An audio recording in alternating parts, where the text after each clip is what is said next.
प्रणाम आप सबको और आदरपूर्वक नमन। स्वागत है विश्व शांति दर्शन के मंच पर। चैनल के जनक हैं पुणे के वर्ल्ड पीस डोम और सरस्वती नदी के उद्गम स्थान पर सरस्वती मंदिर के निर्माता संत ज्ञानेश्वर के अटल भक्त विश्वधर्मी प्रोफेसर डॉक्टर विश्वनाथ दा कराड।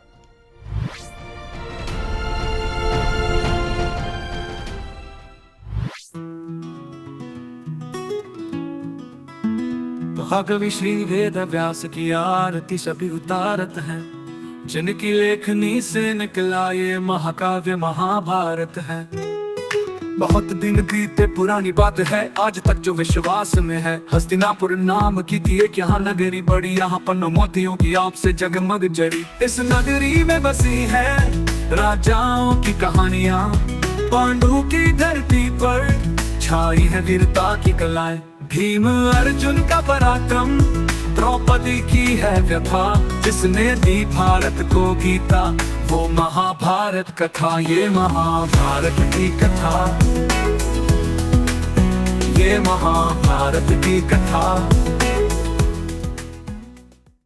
पिछले एपिसोड में आपने जाना कि किन्नर रूपी अर्जुन विराट राजकुमार भूमिंजय को लेकर शमशान भूमि गए और गठरी में बंधे गांडीव और अन्य अस्त्रों को साल के पेड़ के नीचे उतारा। अर्जुन ने बताया कि वे अस्त्र पांडवों के हैं। विराट राजकुमार अस्त्र देखकर हैरान रह गया।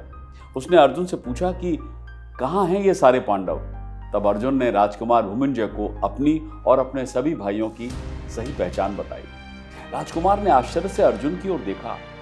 उसे कभी इस पर संदेह नहीं हुआ था, लेकिन अब यह स्पष्ट लग रहा था कि शक्तिशाली वल्लभ भीम हो सकते थे और कंक में हमेशा एक निश्चित बड़प्पन और सहनशीलता थी जो अन्य दरबारियों को मात देती। निश्चय ही वो युधिष्ठिर हैं, लेकिन राजकुमार को अभी भी आश्वस्त होने की जरूरत थी। उन्होंने अर्जुन से पूछा, अगर आप मुझे अर्जुन के 10 नाम बता सकें जो मैंने पहले सुने हैं तो मुझे आपकी बातों पर विश्वास हो जाएगा। तब अर्जुन ने उत्तर दिया, क्योंकि मैंने कई देशों पर विजय प्राप्त की थी और उनका धन एकत्र किया, इसलिए मुझे धनंजय कहा जाता। मैं युद्ध से अपने शत्रु को परास्त किए बिना कभी नहीं लौटता, इसलिए मुझे विजया कहा जाता है। मेरे घोड़े सफेद हैं, इसलिए मुझे श्वेत वाहन भी कहते हैं। मेरा जन्म तब हुआ जब उत्तरा फाल्गुन नक्षत्र लग्न में था, इसलिए मैं फाल्गुनी हूँ। क्योंकि मैं इंद्र द्वारा दिया गया चमकीला मुकुट पहनता हूँ, इसलिए मुझे किरीटी कहा जाता है। मैं युद्ध में देखने में भयानक लगता हूं, इसलिए लोग मुझे विभत्सु कहते हैं। मेरा नाम सव्यसाची रखा गया है, क्योंकि मैं दोनों हाथों से धनुष खींच सकता हूं। अगम्य और अदम्य होने के कारण जिसका दमन न हो सके, जो हमेशा विजयी हो, इसलिए मुझे जिष्णु के नाम से भी जाना जाता है। मेरा नाम अर्जुन है, क्योंकि मैं सदैव अत्यंत पवित्रता के श्वेत कर्म करता हूँ।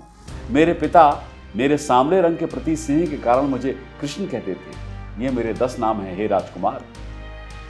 भूमिंजय हाथ फैलाकर अर्जुन के चरणों में गिर पड़े। मेरे अहोभाग्य जो मैंने आपको देखा। हे धनंजय, मैंने अज्ञानतावश जो कुछ भी आपसे कहा हो उसे कृपया क्षमा करें।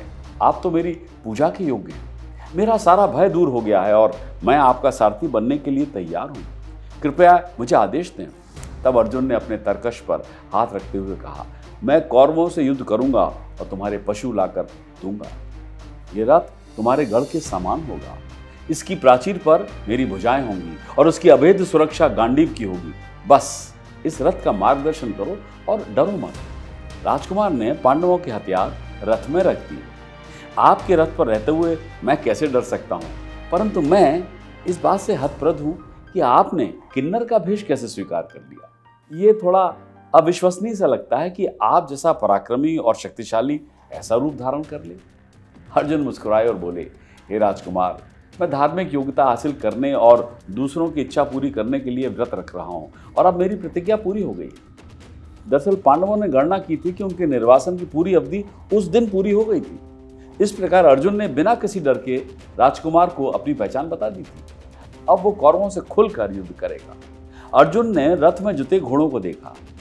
क्या ये घोड़े युद्ध प्रशिक्षित हैं? उसने राजकुमार से पूछा। राजकुमार ने गर्व से उत्तर दिया, ये घोड़े कृष्ण के रथ को खींचने वाले 4 घोड़ों के बराबर हैं। मैं स्वयं एक कुशल सारथी हूँ। मैं इतनी तेजी से शत्रुओं के दल को तोड़ डालूंगा कि रथ मुश्किल से ही दिखाई देगा। अर्जुन ने सिरे लाया और अपनी चूड़ियां उतार दी। फिर दस्ताने की एक जोड़ी खींची जो हाथ के अग्रभागों को ढकती थी। अपने बालों को सफेद कपड़े से बांधकर वो रथ में बैठ गए और अपने दिव्य हथियारों का मन में आह्वान करने लगे। दिव्य हथियार अर्जुन के अंतःकरण में प्रकट हुए और बोले, हे पांडुपुत्र, हम आपकी आज्ञा पालन के लिए तैयार हैं। अर्जुन ने प्रसन्न होकर कहा, आप सभी मेरी स्मृति में निवास करते हैं। दरअसल दुर्योधन से युद्ध का विचार ही अर्जुन के मन में एक नया उत्साह और ऊर्जा भर रहा था। इंतजार करने के लिए 13 साल का समय लंबा जो था, आखिरकार उसे देवताओं से प्राप्त हथियारों का उपयोग करने का मौका मिलेगा। अर्जुन ने गांडीव को कसकर घुमाया, जिससे 2 पर्वतों के एक दूसरे से टकराने की ध्वनि उत्पन्न हुई। धरती हिल गई, पेड़ हिल गए और आसमान से आग के गोले बरसने लगे। जब कौरवों ने उस भयानक ध्वनि को सुना तो उन्होंने जान लिया कि निश्चित रूप से अर्जुन का गांडीव धनुष ही है। अर्जुन ने रथ से सिंह ध्वज उतार दिया और अग्नि का ध्यान किया। आकाश से सोने से सुसज्जित और हनुमान की छवि वाला एक दिव्य ध्वज आके गिरा। श्रद्धापूर्वक उन्होंने चारों ओर घूमने के बाद अर्जुन ने रथ के ध्वज दंड पर झंडा फहराया। उन्होंने भूमिंजय को रथ चलाने का आदेश दिया, जो उत्तर की ओर कौरवों की दिशा में चल पड़ा। फिर अर्जुन ने अपनी पूरी शक्ति से शंख बजाया, जिसकी आवाज से रथ के घोड़े घुटनों पर झुक गए। राजकुमार भय से त्रस्त होकर रथ में ही गिर पड़ा। अर्जुन ने राजकुमार को सांत्वना दी और साहस रखने को कहा, तुम एक क्षत्रिय हो और एक महान राजा के पुत्र हो, फिर तुम घोड़ों पर नियंत्रण खोकर इस ध्वनि से क्यों कांपने लगते हो? तुमने कई बार युद्ध की शक्तिशाली शंखों और तुरही बजने की आवाज सुनी है राजकुमार, तुम एक साधारण मनुष्य की भांति भयभीत क्यों हो रहे हो?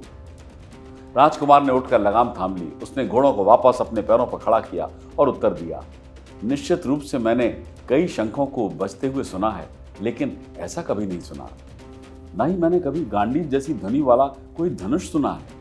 ये दिव्य ध्वज मुझे आश्चर्य से भर देता है। ऐसा लग रहा है कि हनुमान जी जिंदा हैं और झंडे से नीचे छलांग लगाने वाले हैं। मेरा मन तो एकदम चकित है।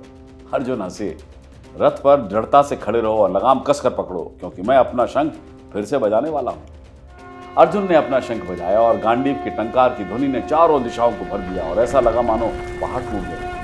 राजकुमार ने कठिनाई से अपनी स्थिति बनाए रखी और भयभीत घोड़ों को किसी तरह नियंत्रित किया। दूर से द्रोण ने अर्जुन द्वारा की जा रही भयानक आवाजें सुनी।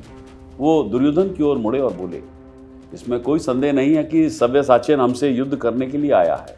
अब तो और भी भयानक शकुन दृष्टिगोचर हो रहे हैं, जो कौरवों पर महान विपत्ति का संकेत दे रहे हैं।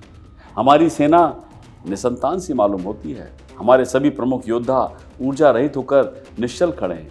ऐसा लगता है कि हमारी सेनाओं पर निराशा का पहाड़ मंडरा रहा है। आओ दुर्योधन, हम युद्ध के लिए तैयार हो जाएं। जब पार्थ प्रकट होगा तो तुम्हें अपने कृत्य पर पश्चाताप करने का कारण मिलेगा। दुर्योधन घबरा गया। हाँ, वो भीष्म के पास गया और बोला, हे पितामह, ऐसा लगता है कि हमने पांडवों को उनका वनवास पूरा होने से पहले ही ढूंढ लिया है। शर्त यह थी कि अपने अंतिम वर्ष में पाए जाने पर पांडव पुनः वन में लौट जाएंगे। यदि ये वास्तव में अर्जुन है तो पांडवों को अगले 12 वर्ष जंगल में ही बिताने होंगे।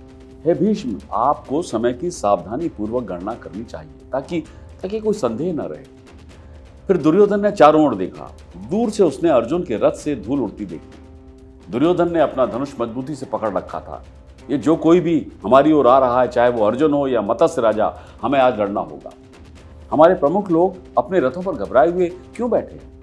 हम अनेक हैं और यहाँ एक ही योद्धा आता हुआ दिख रहा है। हमारे गुरु द्रोण की अशुभ और विपत्तियों की चर्चा अशोभनीय है। सुशर्मा के साथ हमारा समझौता यह था कि हम विराट के विरुद्ध युद्ध में उसका समर्थन करेंगे। अब हमें अपना वादा निभाना चाहिए। हे पितामह, युद्ध के लिए हमारी सेना की व्यवस्था करें। मुझे डर है कि गुरु द्रोण शत्रु के प्रति अपने स्नेह से अभिभूत हो गए हैं। वो इस खतरे की घड़ी में हमारा मार्गदर्शन या सुरक्षा कैसे कर सकते हैं? तभी कर्ण दुर्योधन के पास आया और ऊंचे स्वर में बोला, ताकि सभी प्रमुख कौरव उसे सुन सकें। क्या कहा कर्ण ने?